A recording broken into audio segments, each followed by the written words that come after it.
Muito bem, 7h34. Para quem está acompanhando o Folha no Ar, primeira edição, muito bom dia, muito obrigado. Para quem está chegando agora, seja bem-vindo, seja bem-vinda. Você está na Folha FM 98,3, uma emissora do Grupo Folha da Manhã, e você pode acompanhar este programa também com a imagem do streaming de vídeo pela nossa página oficial, folhafm98.com.br, pelo Face, pelo YouTube. Daqui a pouco estaremos disponibilizando em versão de podcast também.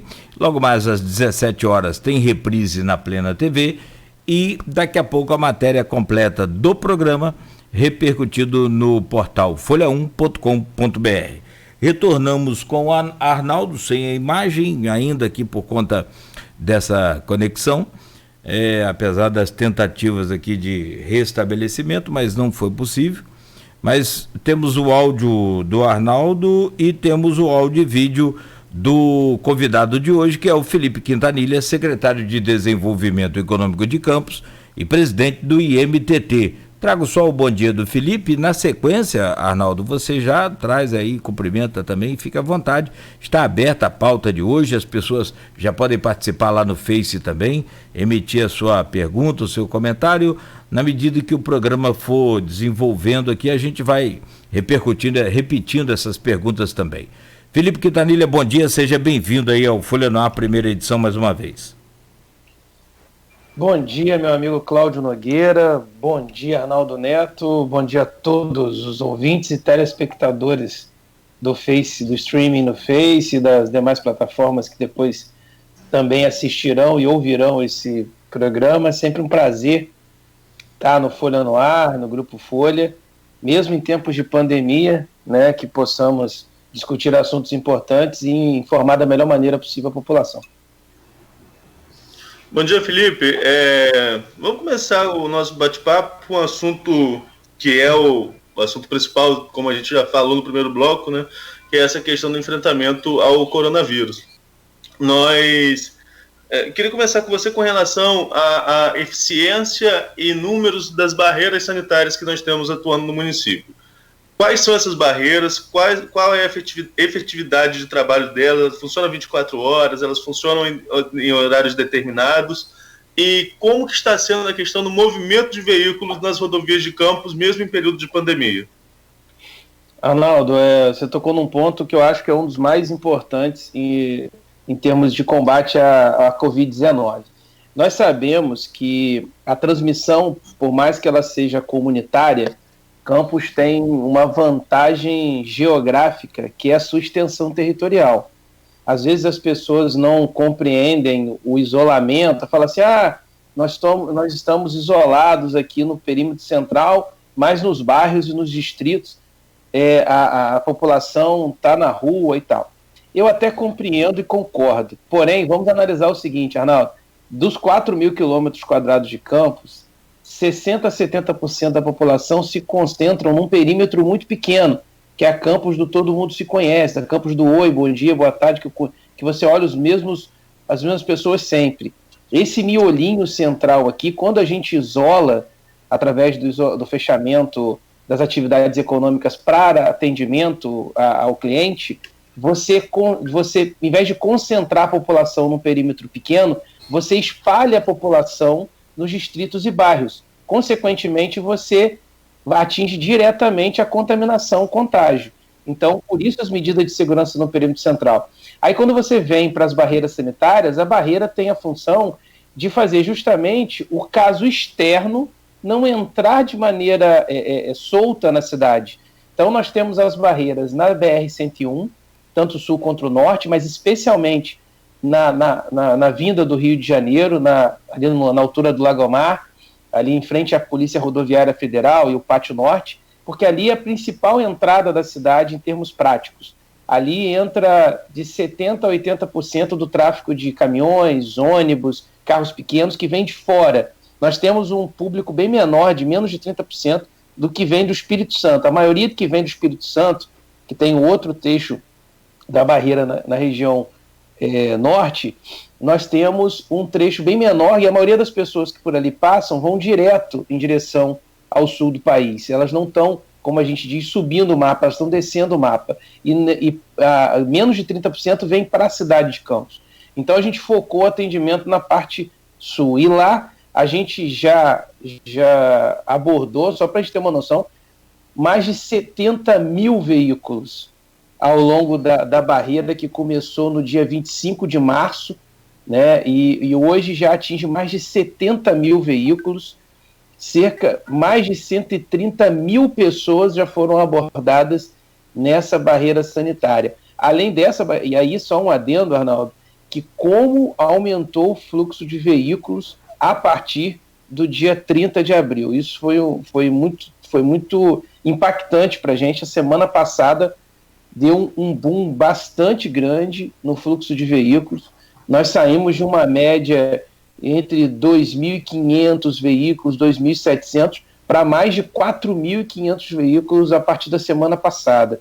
De fato, como você relatou no início, parece que essa semana a gente está sentindo ainda mais isso. Os números de ontem já demonstraram isso. Também eu estou apurando ainda, mas só para ter uma ideia, sábado já teve uma média de veículos maior do que as semanas todas anteriores do início da barreira.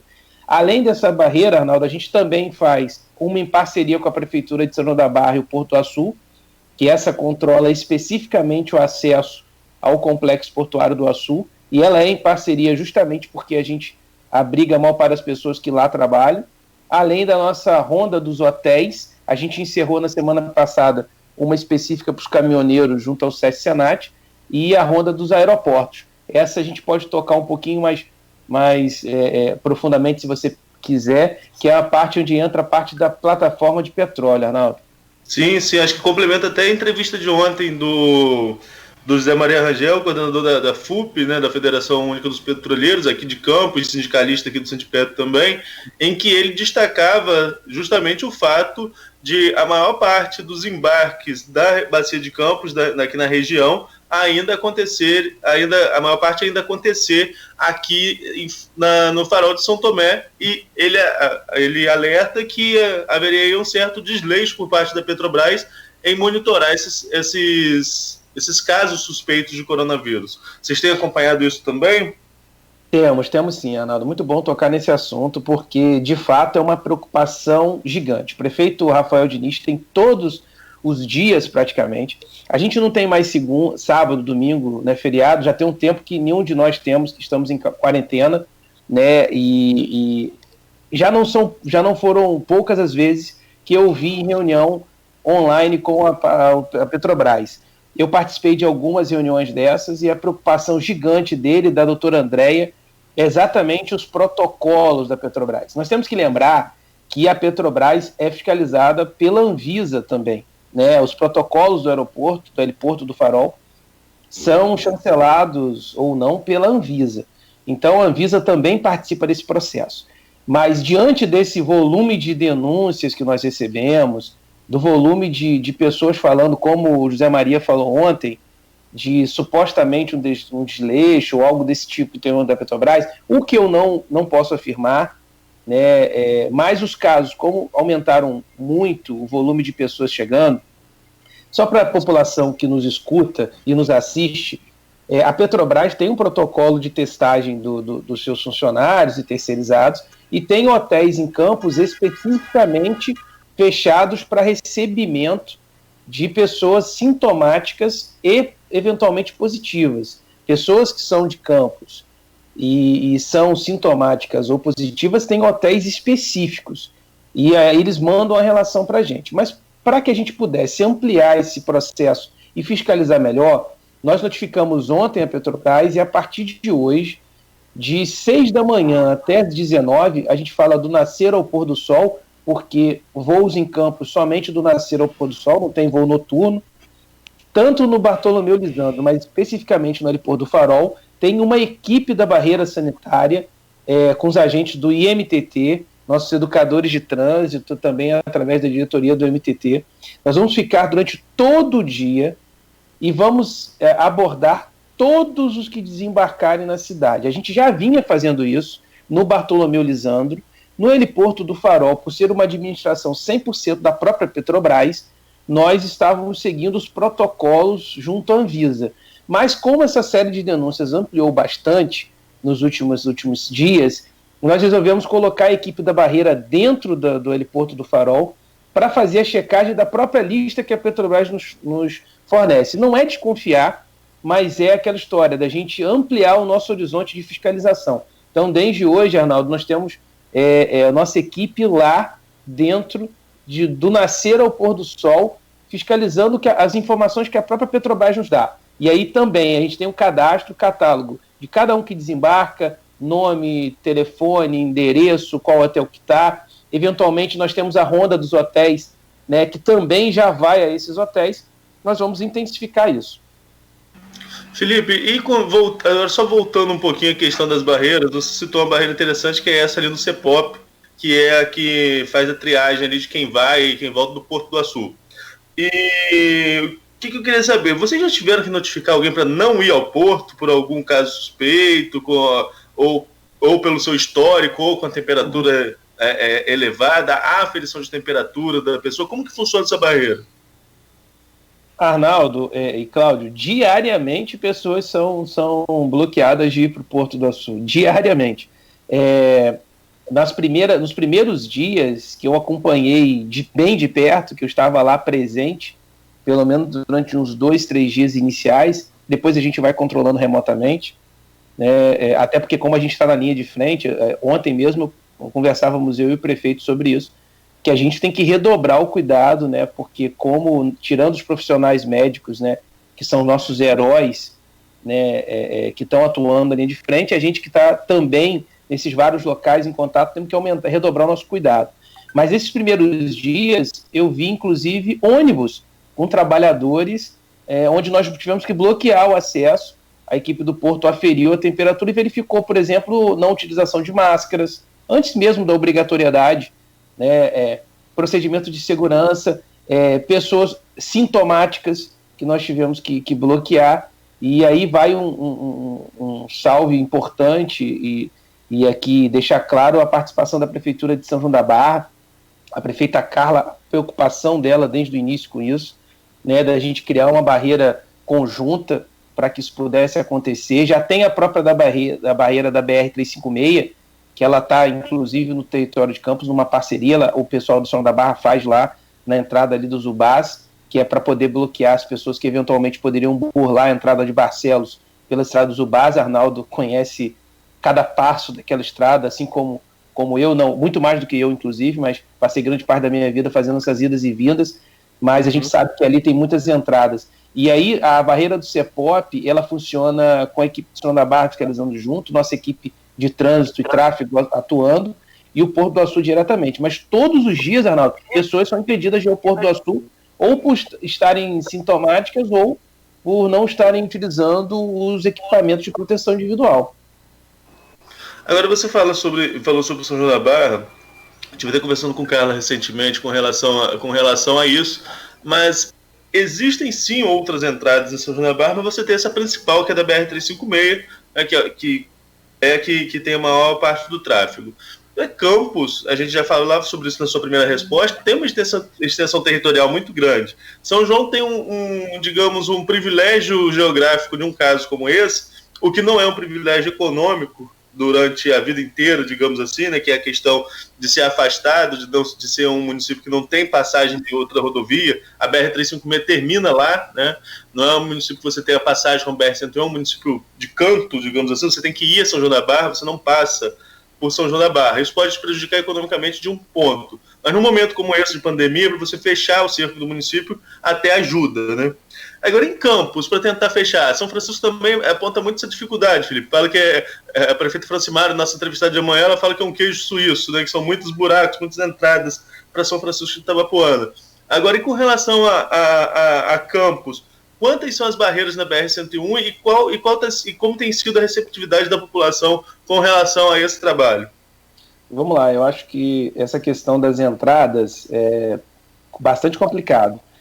Mesmo São João da Barra, que tem esse privilégio logístico para fins de controle de acesso, concentra talvez aí 60%, 70% da sua entrada pela BR-356. Mas nós temos também um volume de entrada significativo na divisa com Campos, lá no 5º distrito, né, na região da Baixada. E tanto é que São João da Barra está com a barreira em Casumbá, tentando ali fazer uma barreira na tríplice fronteira. Só para a gente ter uma pequena noção, em Campo de Areia, uma localidade que pertence tanto a Campos quanto a São João da Barra, de um lado da rua, a conta de luz vem escrito Campos, do outro lado da rua vem escrito São João da Barra. Nós temos esse episódio. Nós temos diversas localidades lá que os equipamentos públicos são de um município e a localidade pertence a outro. Né? Isso Quixaba, claro, por exemplo.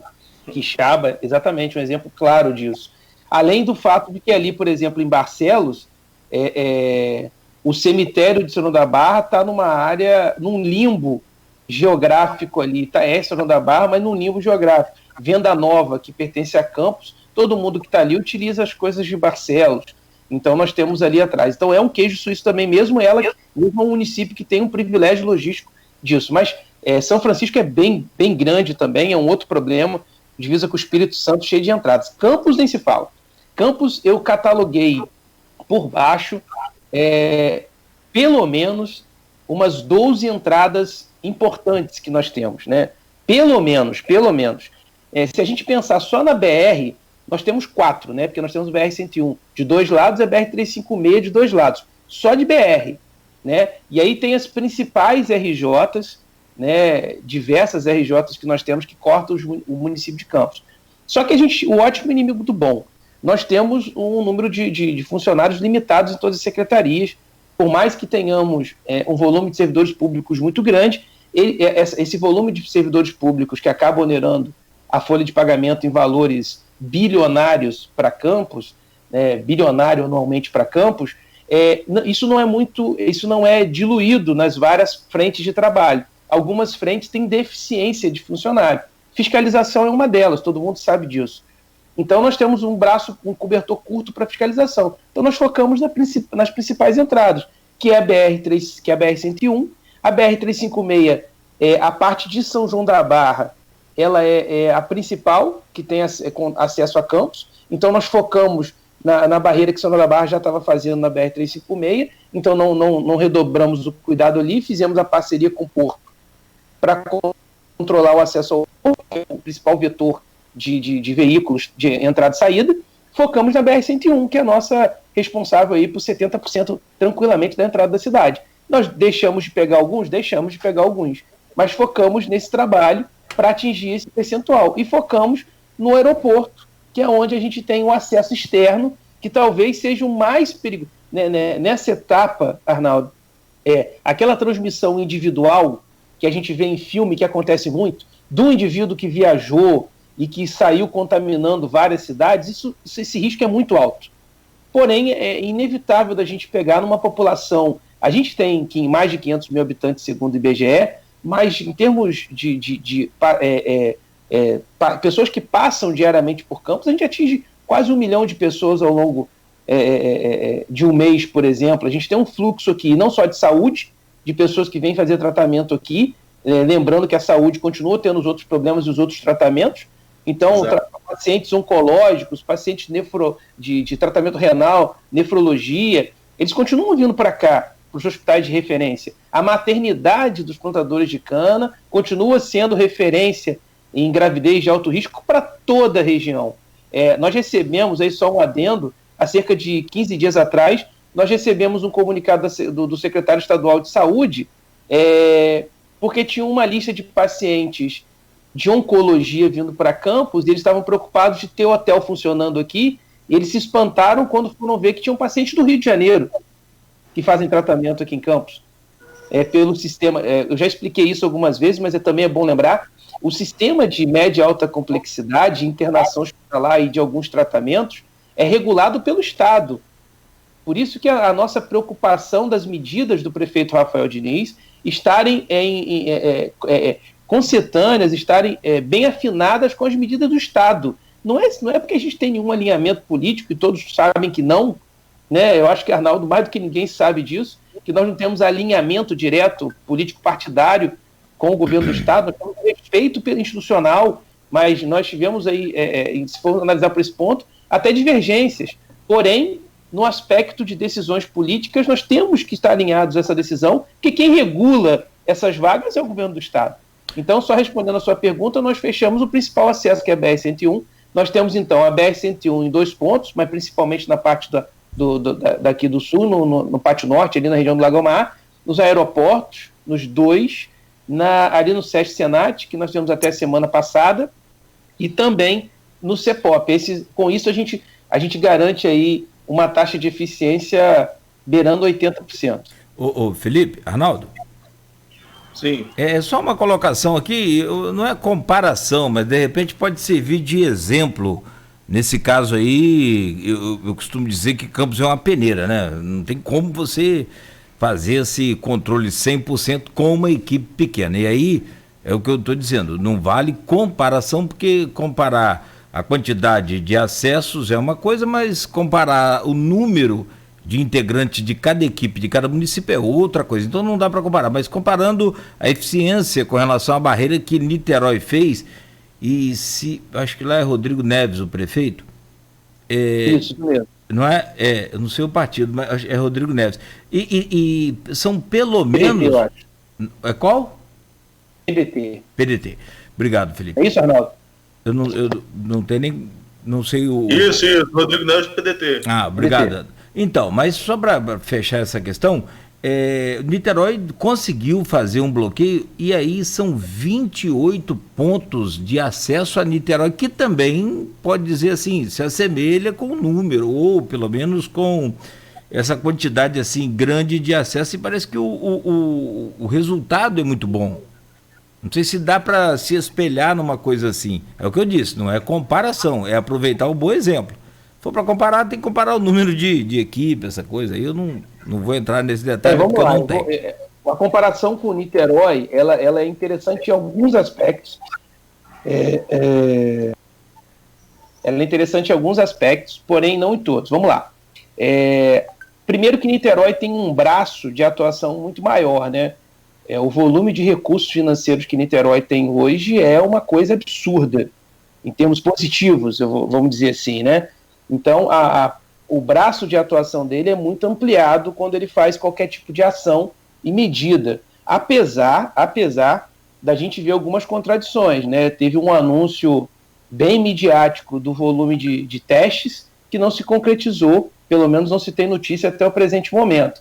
Em termos de barreira, Cláudio, eu diria o seguinte: o lockdown ele funciona em termos pragmáticos até certo ponto. O controle de acesso ele funciona até certo ponto. Mas, considerando a prática, é impossível fechar completamente qualquer acesso. Eu diria que Niterói tomou medidas importantes, assim como Campos, assim como Macaé, assim como São João da Barra, que evitou catástrofe pior. Por exemplo, Niterói tem muitos casos, porém não está tão grande quanto ao Rio de Janeiro. Agora, se a gente for analisar, por exemplo, no nosso informe epidemiológico que saiu ontem, né, lembrando que a database é de sábado, a taxa de contaminação, de contágio da Covid-19 em Campos é metade da taxa nacional e 1/3 da taxa do estado do Rio de Janeiro. Ou seja, mesmo Campos sendo o maior município do estado do Rio de Janeiro, só lembrando, Niterói não tem nem a sombra do tamanho de Campos, só para lembrar geograficamente. Lá o número de pessoas é muito grande, porque é concentrado, mas a geografia é muito menor, o tamanho é muito menor a área. Campos com 4.000 quilômetros, com dezenas e dezenas de acessos, conseguiu, e lembrando que toda produção que passa entre norte e sul do país, pela via majoritária, tradicional, que é o caminhoneiro, passa necessariamente por dentro de Campos em mais de 100 quilômetros. O que não acontece em Niterói, não passa... Definitivamente não acontece em Niterói. Niterói tem que entrar em Niterói. Tirando a ponte. Né? Então, assim, tirando a ponte ali tem que entrar. Eu diria o seguinte: Niterói teve muito importantes ações e que a gente acha que funcionou bastante, mas eu diria assim, em termos de traçar uma linha paralela aí, o interior conseguiu conter de uma forma bem significante. Se a gente for pensar assim, nesses exemplos aí das cidades da região, acho que a gente pode ver, por exemplo, Duque de Caxias, que não deu muito certo, Nova Iguaçu, que não deu muito certo, cidades de porte populacional também muito grande, territorialmente todas são menores que Campos, inclusive a própria capital, né? Enfim, então não é uma discussão que a gente pode se alongar muito, mas populacionalmente os municípios da Baixada são grandes, né, chamado de Grande Rio, e está com um número de casos muito maior. Se pegar a média nacional, a média estadual, a gente já fez isso, esse levantamento há 2 semanas, o número de casos em Campos é menor do que muitas cidades aqui da região. São Fidélis, por exemplo, se a gente for fazer aí a proporção de habitantes e número de casos, né, São Fidélis tem um número muito maior. A São Fidélis está chegando aí a quase 1 por 700, 800 habitantes. É um número bem... Absurdo. É assustador também, né? Uma cidade de interior.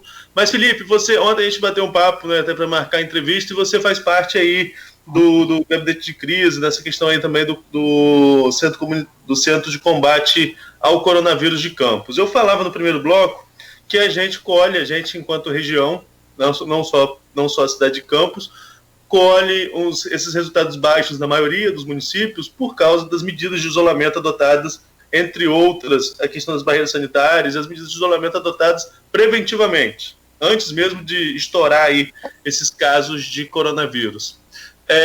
Por outro lado, a gente vê que está começando a relaxar, você também concordou com isso em uma das suas respostas, mas na prática, o que isso está resultando? O atendimento tem sido maior, tem mais pessoas procurando o centro de combate ao coronavírus, tem muita gente internada. Qual o panorama que você, como membro do comitê que acompanha aí a evolução da doença em Campos e as medidas de enfrentamento quanto a ela, quais são qual o panorama que você pode passar para a gente? Arnaldo, assim, o informe epidemiológico de ontem, ele comprova numericamente que as medidas de combate e controle à pandemia da Covid-19 em Campos surtiram um efeito muito positivo. E, sem sombra de dúvida, o marco é o Centro de Controle e Combate ao Coronavírus instalado no prédio anexo da Beneficência. Lembrando que esse centro de controle foi implantado em pouco mais de uma semana, 8 dias. Ele começou a funcionar no dia 30, né, de março, completou o mês na quinta-feira passada, e, sem sombra de dúvida, ele é a principal ferramenta de combate e controle. Claro que as medidas de isolamento foram extremamente eficazes, mas, infelizmente, o número de atendimentos nas últimas 2 semanas, especificamente na última semana, aumentou muito. Na semana passada, pela primeira vez, nós tivemos uma situação onde os leitos de UTI, a ocupação dos leitos de UTI dedicados ao Covid, passaram de 50%. E mais do que isso, né, num período de 24 horas, foi dado uma alta da UTI. Quando a gente fala alta da UTI, significa que o paciente desce para a enfermaria. Não sai da UTI direto para casa. Só uma explicação técnica aí que a equipe médica já deixou claro para a gente, e acaba a gente tendo que explicar isso também. Nós tivemos uma alta de UTI, mas, ao mesmo tempo, nas mesmas 24 horas, nós tivemos 3 pessoas ingressando na UTI. Isso aconteceu na virada de segunda para terça ou terça para quarta da semana passada. Acho que foi segunda para terça. Isso assustou muito a equipe. Além do volume de atendimentos, a partir de segunda para terça ter aumentado muito. De segunda a sexta da semana passada, nós tivemos o maior número de atendimentos que o Centro de Controle e Combate já teve. Nós estamos passando de 800 atendimentos, e o que é um número total, se a gente for dividir por dia, não é um número tão alto face a um atendimento de um hospital. Se a gente for na Unimed ou no Hospital Dr. Beda, certamente o número de atendimentos lá de Covid será maior do que a rede pública, porque o volume de atendimentos da rede privada tem sido maior, inclusive o volume de ocupação de leitos de UTI também, né? Mas isso mostra dois fatores que a epidemiologia já vem dizendo. Primeiro, que é uma doença que atingiu inicialmente mais classe média e média alta, por causa da questão do contato com pessoas de outros países, enfim, outros locais, pessoas que viajam para fora do país, né? Porque é uma doença que veio de fora do país, por óbvio, e uma doença que chegou primordialmente nas capitais, Rio e São Paulo, né? Que são os 2 epicentros hoje. Não, tirando o Nordeste, já é o epicentro hoje, diversas capitais do Nordeste, mas inicialmente só São Paulo e Rio concentravam o epicentro. Então, o volume de atendimentos na rede privada é maior do que na rede pública. Mas na semana passada, isso se acentuou muito. E aí a gente entende que a gente está entrando, de fato, naquelas semanas de pico, onde o mês de maio, inevitavelmente, está se mostrando o mês com maior incidência do contágio e o número de ocupação. Os números de ontem, né, do Centro de Controle e Combate, eu vou te passar os números de ontem, né, porque esses números são sempre atualizados de um dia para o outro, né, então, considerando os números de ontem, nós tínhamos uma ocupação aí, passando de 800 atendimentos, né, na UTI, nós já tivemos cerca de 50 internações ao longo desse período, né, de 30 de março até ontem pela manhã, né, e ontem pela manhã, lembrando, ontem pela manhã, nós tínhamos 13 pessoas internadas na enfermaria e 8 internadas nos leitos de UTI dedicados ao Covid. Isso são números de ontem pela manhã, tá, Arnaldo? Só deixando claro, porque isso varia muito, os números de um dia para o outro. Até o final da entrevista, eu atualizo com os números de mais próximos da gente, talvez o de hoje pela manhã.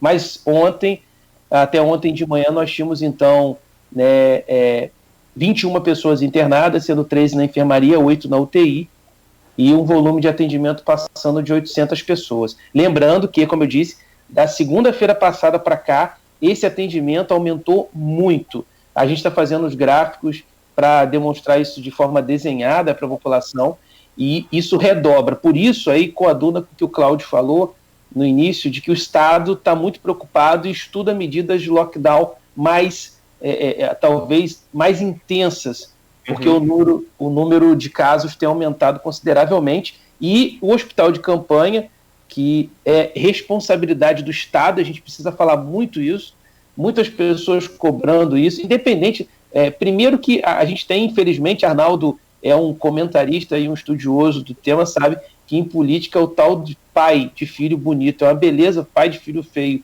é uma desgraça, ninguém não tem, mas nesse caso, independente do pai, o hospital de campanha é do governo do Estado, não é do município. O município não tem nenhum controle sobre isso. Não, olha só, até o dia que a equipe veio para instalar, a gente não tinha nem a confirmação.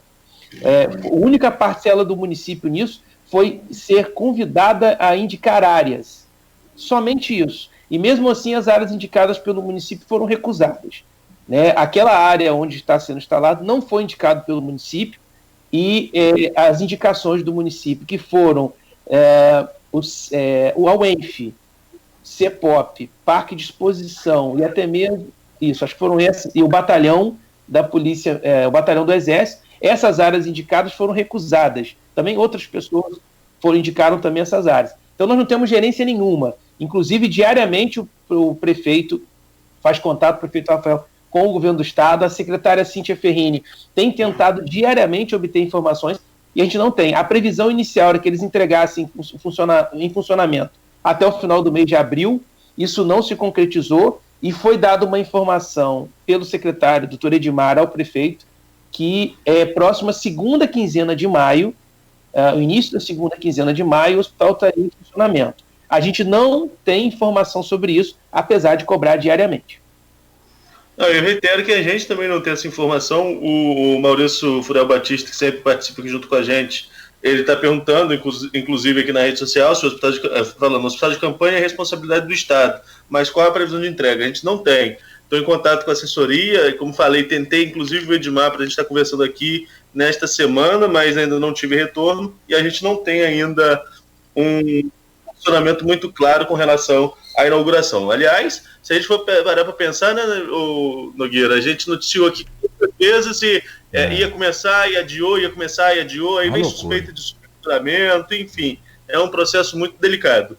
Nogueira, só uma atualização rapidinho aqui, Arnaldo. Um abraço para o doutor Luiz Otávio, um dos médicos responsáveis pelo centro de controle, junto com uma equipe grande. Eu vou fazer questão de citar o nome dos médicos que estavam na coordenação, vamos citar individualmente cada nome deles, eu faço questão de falar isso. Dr. Luiz Otávio é um deles, é uma pessoa extremamente competente, que está na linha de frente, atuando, na organização disso, junto com a prefeitura, junto com outros médicos que eu vou citar. Ele me lembrou aqui que até ontem à noite, nós tínhamos 10 internados na UTI e 10 na enfermaria, né? Então, diminuíram 3 internados na enfermaria, que certamente obtiveram possivelmente alta, ou um ou outro subiu, inverteu o número aí para a UTI. Nós temos 10 na UTI e 10 na enfermaria. Obrigado pela informação, Luiz. Um abraço para você e parabéns pelo excelente trabalho. Ele, inclusive, fez parte da capa da Folha, daquela belíssima matéria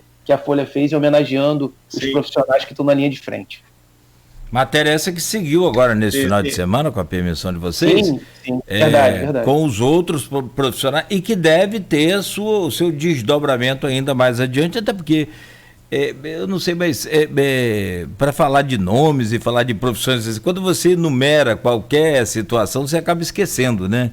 Ou acaba ficando mais complicado falar de tudo. E no caso aí, mas acredito que tenha outros profissionais que ainda serão naturalmente lembrados aí pelo Aloysio, que é quem está fazendo essa matéria.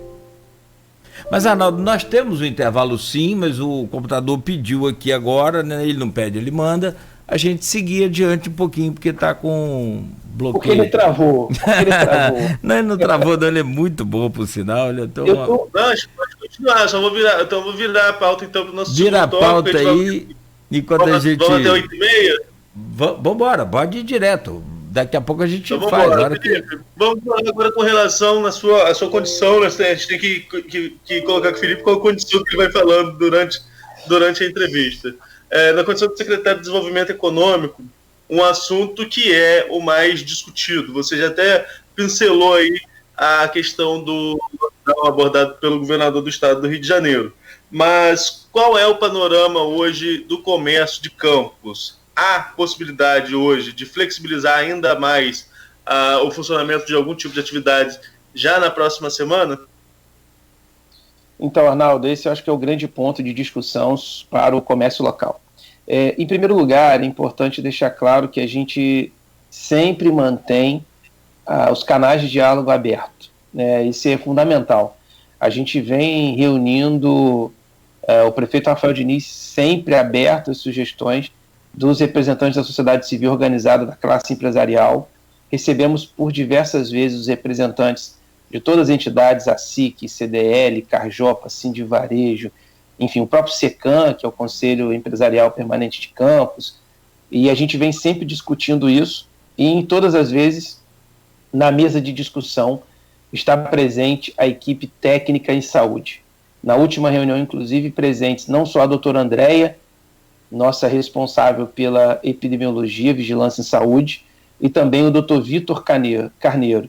Doutor Vitor Carneiro, um dos médicos que está à frente também do Centro de Controle, junto com a doutora Patrícia, que é outra incansável, heroína incansável à frente dos trabalhos, que atuam diretamente. O doutor Vitor participando dessa reunião com a gente. Por quê? Porque a decisão da prefeitura, do prefeito Rafael, da equipe técnica e do gabinete de crise, ela sempre é precedida e continuará sendo pelo critério técnico de vigilância e epidemiologia diante da pandemia da Covid-19. Então, por mais que busquemos o diálogo, e aí a gente já flexibilizou diversas atividades, muitas pessoas não compreenderam ainda, Arnaldo e Cláudio, que tem muito município flexibilizando agora o que já está flexibilizado pelo município. O município, quando tomou as medidas de isolamento social, ele as tomou de maneira muito prudente. O comércio por delivery e take-away já está permitido há um bom tempo. Delivery há muito tempo. O take-away já há algum tempo. Ou seja, todo o comércio de Campos que puder, estiver preparado para isso, e a gente tem ferramentas na própria Secretaria de Desenvolvimento Econômico para isso, como o Achei Campos, que é uma ferramenta de catálogo virtual. Já conversamos aqui sobre isso, fantástico, eu e o Cláudio. Espetacular. Cláudio já apresentou isso daqui, já falou, vai um abraço aí para o Euclides, toda a equipe do Centro-Net. Foi feito um chamamento público recentemente para isso. Felipe, duas pessoas jurídicas. Fala, Cláudio. Desculpa te interromper, perdoe, mas não tem como não interromper. Só para acrescentar, nós passamos aqui, só para que você tenha uma ideia, Nós passamos cerca de, acho que 90, 120 dias anunciando o Achei Campus. Se você for lá e digitar rádio, vai aparecer Folha. Se for digitar jornal, vai aparecer Folha da Manhã. Se for digitar TV, vai aparecer Plena. O nosso grupo está lá, mas infelizmente, naquele momento, os empresários não aderiram à ideia. E hoje estão vendo o quanto o Euclides, o quanto a gente já anunciava, e estava certo, e de que ninguém sabia que ia acontecer isso, mas estava certo que o futuro é realmente, independente da pandemia, a pandemia só acelerou e ampliou a abrangência da necessidade do marketplace, do e-commerce, o nome que você quiser dar, mas da venda pela internet, que é o mais famoso. Então, assim, as pessoas não aderiram, e o Achei Campus é um Google de campus de graça. Rapidamente, ontem eu precisei comprar uma lâmpada de farol. Pesquisei, a primeira oportunidade que apareceu foi uma loja de São Paulo. E eu, no entanto, comprei aqui na Ultrapeça. Então, assim, é só uma questão de colocar as coisas claras, de que você fala, o Achei Campus chegou agora? Não.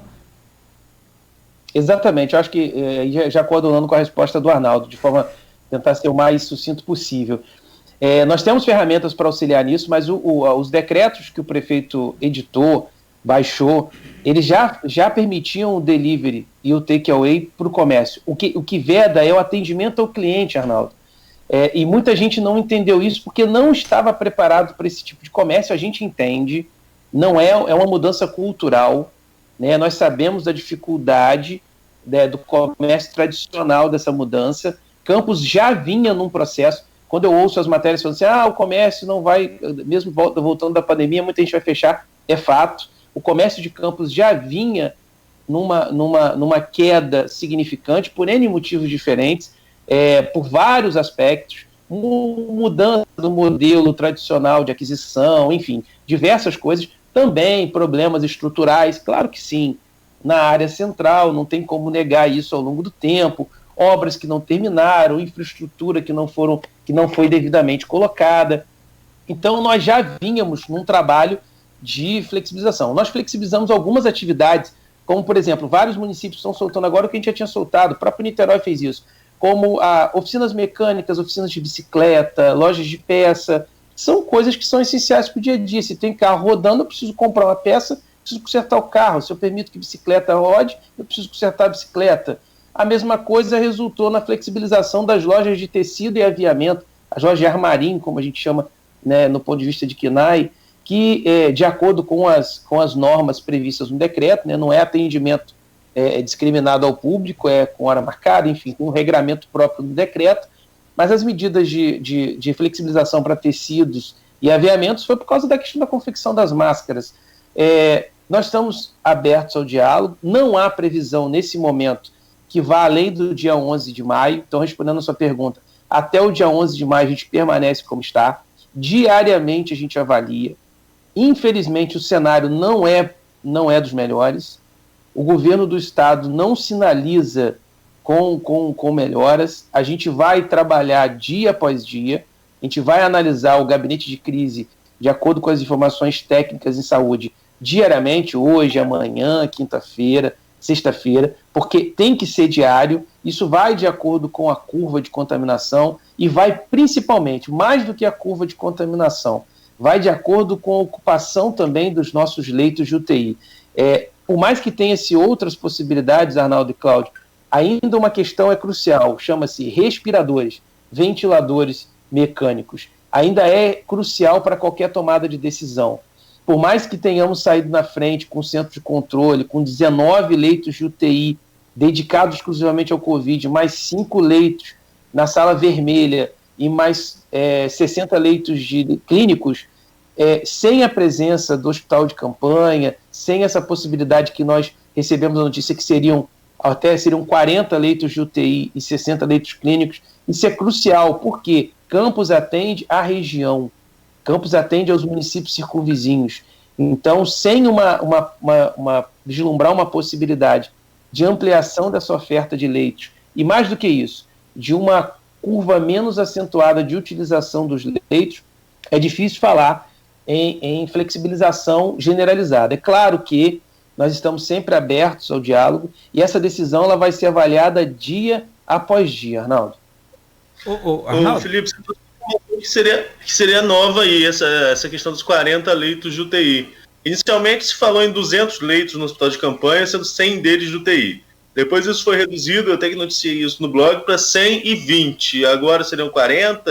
Isso foi uma informação. Então, vamos lá. Essa informação a gente constatou da seguinte forma, Arnaldo, vamos lá. Inicialmente você mesmo noticiou que seriam 200 leitos, 100 de UTI e 100 leitos clínicos.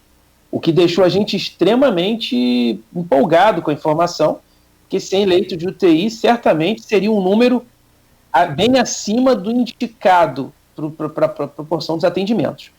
Porém, depois essa informação caiu para 100 no total, sendo 80 leitos clínicos e 20 leitos de UTI. Essa era a informação até então definitiva, tá?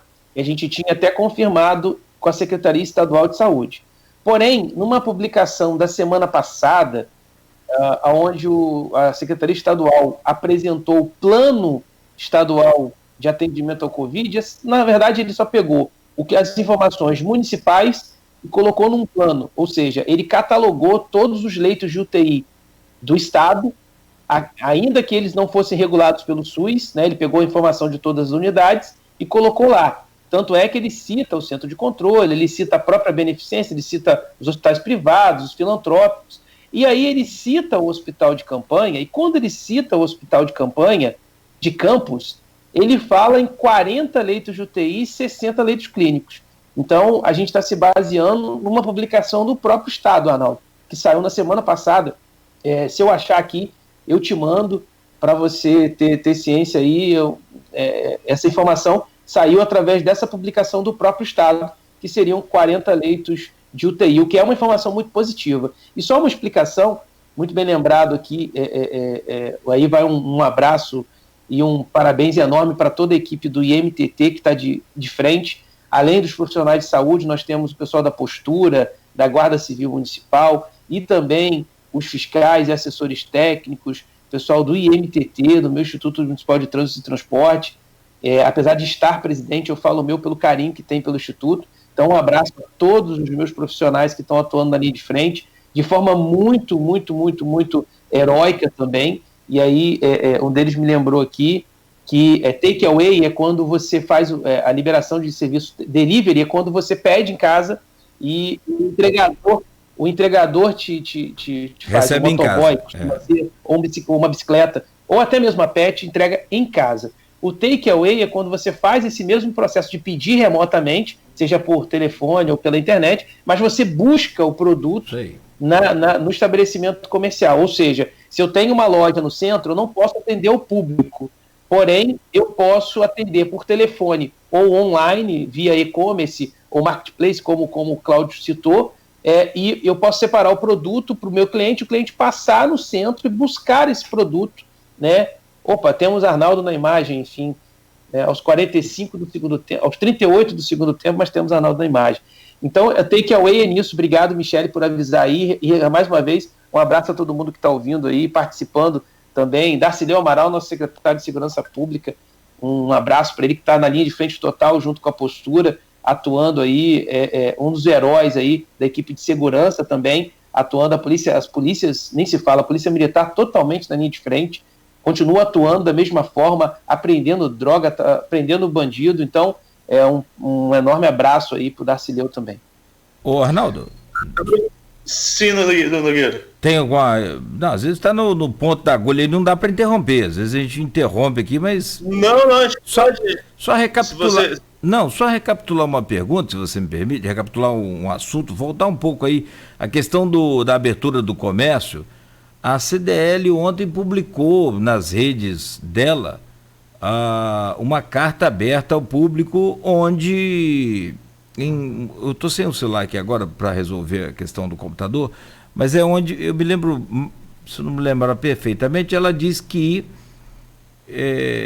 em reunião com a prefeitura, com o Felipe, alguma coisa assim, diz que a maioria do que foi reivindicado pela CDL foi aceita aí pela equipe da prefeitura. pelo gabinete, né, de crise. E, no entanto, dá a entender de que o que mais a CDL quer e todas as entidades, a SIC, por exemplo, que naturalmente evidentemente que abrir o comércio, correto? Então, nesse caso aí, Felipe, que maioria, quais são essas reivindicações que não foram expostas para a gente aqui? Isso é importante falar. Eu acho que eu não sei, não tive acesso a essa carta, não sei quando ela saiu, não vou falar de forma específica, né? Porque eu não sei exatamente qual é o teor, mas em relação às reivindicações, o que aconteceu? Nós temos que separar aí, Arnaldo, em parte eu deixei de falar isso com você, Cláudio levantou a bola importante. Uma coisa é a gente não ter a data ainda prevista para abertura, retomada da atividade comercial. Outra coisa é a gente estar preparado para isso.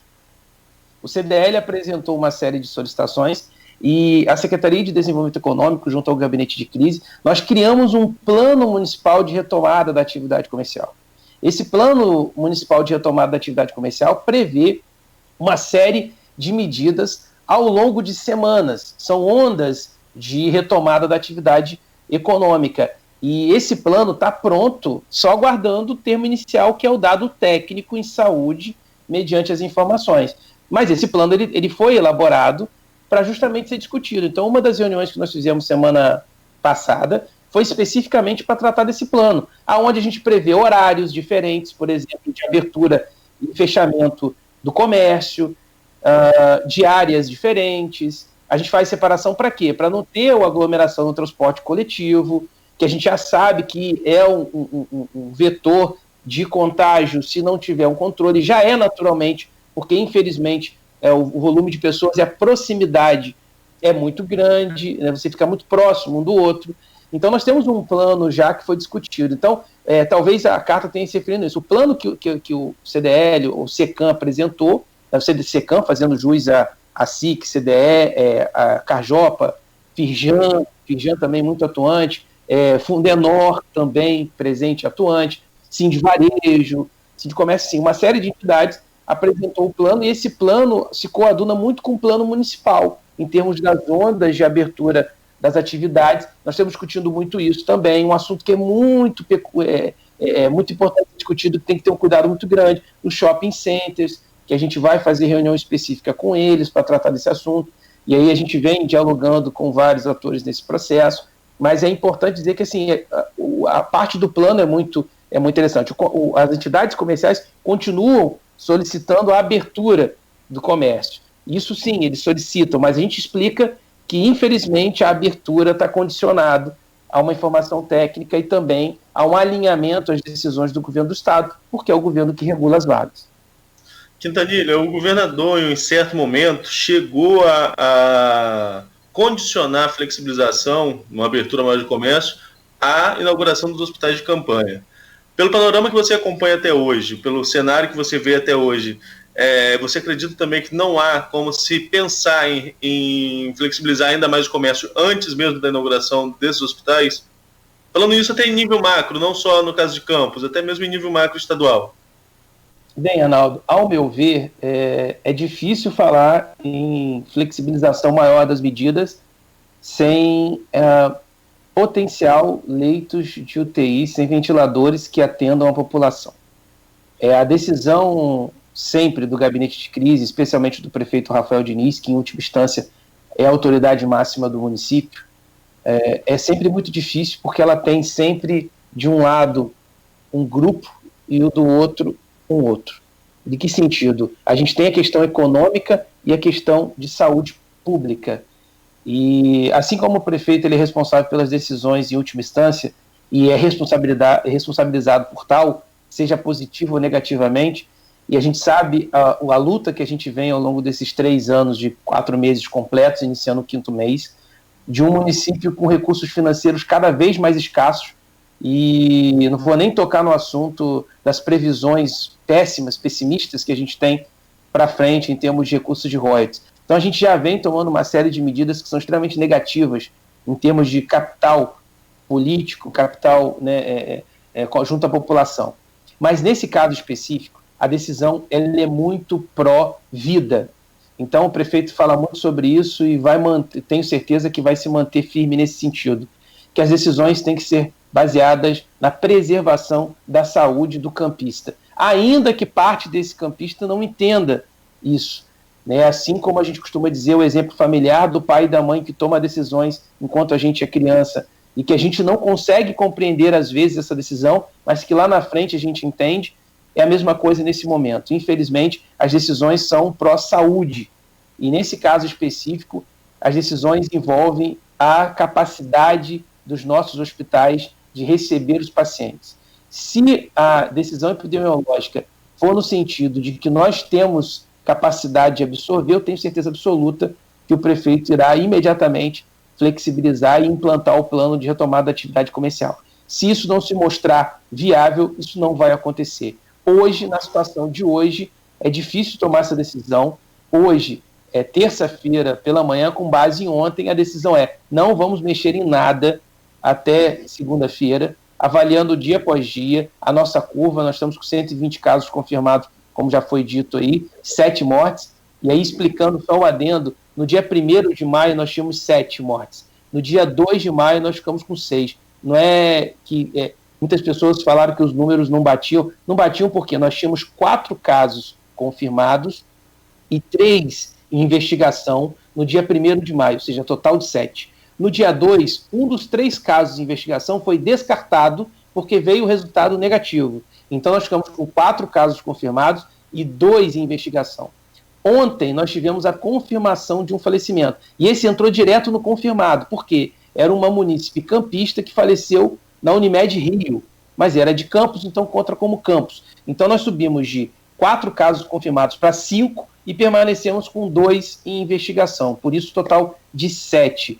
Né? Então, com esses números de ontem, a gente vê uma ascensão muito grande da curva, o que faz com que a gente tome uma decisão muito retraída, Arnaldo, nesse sentido. Então, de fato, a preocupação está muito atrelada, sim, às vagas disponibilizadas nos hospitais de campanha, mas nós sabemos que nós não podemos entregar toda uma decisão a um único fator. Isso vem de uma série de medidas. O Estado, a Secretaria Estadual de Saúde, tem outras possibilidades, na minha humilde opinião técnica, não falando em nome agora do gabinete de crise, mas em um profissional que está há 3 anos e 5 meses na gestão pública municipal, que já atuei ajudando na Secretaria de Saúde no primeiro ano, enquanto fui controlador-geral do município, e também agora junto ao gabinete de crise. Tem outras possibilidades a curto prazo que o Estado pode colaborar para aumento de leitos, que não necessariamente são os leitos do hospital de campanha, por causa dos problemas que envolvem o hospital de campanha, que você já noticiou com propriedade. Acho que esse é um dos grandes pontos, entendeu, Arnaldo? Arnaldo, tivendo ali... beleza. Se quiser, podemos fazer um intervalo, tudo restabelecido aqui. E tem também outras perguntas que vão chegando aqui pra gente lá pro Felipe, mas podemos fazer um intervalo se você preferir assim. Não, vamos sim, vamos ao intervalo então. No próximo bloco a gente dá continuidade a essa questão do comércio e entra também na questão do transporte, que o Felipe até deu uma... sinalizou aí começar a falar sobre, mas acho que é importante de falar desse controle de uso de máscara, essas coisas, sobretudo no transporte, em que há uma aglomeração de pessoas muito grande. Ô Felipe, muito bem, Arnaldo, obrigado então. Ô Felipe, e no caso lá da UENF, quando a prefeitura ofereceu ali a UENF, já estava em comum acordo com a reitoria, estava tudo certo? Naturalmente, né? Sim, com certeza. A relação era ótima com o Pacione e permanece muito, muito boa, excelente. Lá o Raul agora, o Raul Palácio. Professor Raul Palácio. E com certeza era um desejo, inclusive, deles, porém foi recusado, o Estado recusou por entender que era distante do perímetro central de logística para os hospitais. Mais ou menos esse tipo foi a negativa do Estado. Beleza. Bom, são 8h33, este é o Felipe Quintanilha, secretário municipal de Desenvolvimento Econômico de Campos e presidente do IMTT. Também já tem pedido de taxista para você aqui, tá, Felipe? Próximo bloco, assim que o Arnaldo desenvolver a pauta, a gente vai abordando. E são 8h33 em Campos, o Folha no Ar, primeira edição, volta em instantes com o oferecimento dos laboratórios Plínio Bacelar e Clínica Proteus. Em um segundo a gente retorna. Exames de rotina e os mais complexos, como exames de genética e biologia molecular,